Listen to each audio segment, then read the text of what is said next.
زکریا چھٹا باب۔ تب میں نے پھر آنکھ اٹھا کر نگاہ کی تو کیا دیکھتا ہوں کہ دو پہاڑوں کے درمیان سے 4 رتھ نکلے، اور وہ پہاڑ پیتل کے تھے۔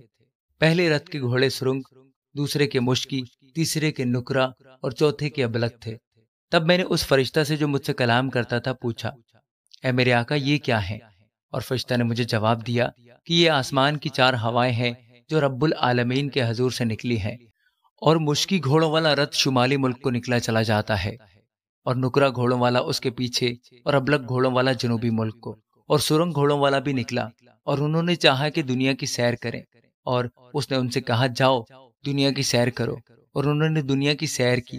تب اس نے بلند آواز سے مجھ سے کہا، دیکھ جو شمالی ملک کو گئے ہیں انہوں نے وہاں میرا جی ٹھنڈا کیا ہے۔ پھر خداوند کا کلام مجھ پر نازل ہوا کہ تو آج ہی خلدی اور طوبیا اور یادیا کے پاس جا، جو بابل کے اسیروں کی طرف سے آ کر یوسیہ بن صفنیہ کے گھر میں اترے ہیں، اور ان سے سونا چاندی لے کر تاج بنا اور یشوع بن یہوصدق سردار کاہن کو پہنا، اور اس سے کہے کہ رب الفات یوں فرماتا ہے کہ دیکھ وہ شخص جس کا نام شاخ ہے، اس کے زیر سایہ خوشحالی ہوگی، اور وہ خداوند کی ہیکل کو تعمیر کرے گا۔ ہاں وہی خداوند کی ہیکل کو بنائے گا، اور وہ صاحب شوکت ہوگا اور تخت نشین ہو کر حکومت کرے گا، اور اس کے ساتھ کاہن بھی تخت نشین ہوں گے، اور دونوں میں صلح و سلامتی کی مشورت ہوگی۔ اور یہ تاج ہلم اور طوبیا اور یادیا اور ہین بن صفنیہ کے لیے خداوند کی ہیکل میں یادگار ہوگا، اور وہ جو دور ہیں آ کر خداوند کی ہیکل کو تعمیر کریں گے۔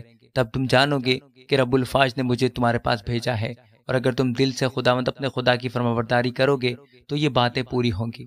آمین۔